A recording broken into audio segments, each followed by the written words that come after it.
हाय, मैं हूँ शुभी शर्मा। मेरी एक फिल्म आ रही है ससुरा जिंदाबाद, जिसका ट्रेलर नायक फिल्म यूट्यूब चैनल पे रिलीज़ होने वाला है इसी 5 नवंबर को।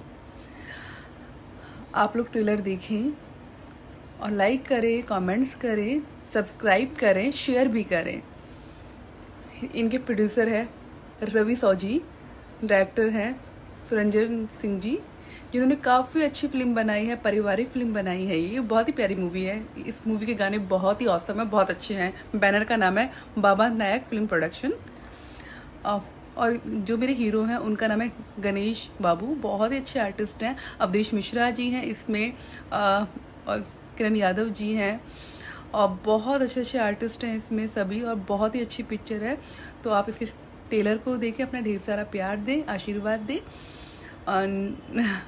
नमस्ते।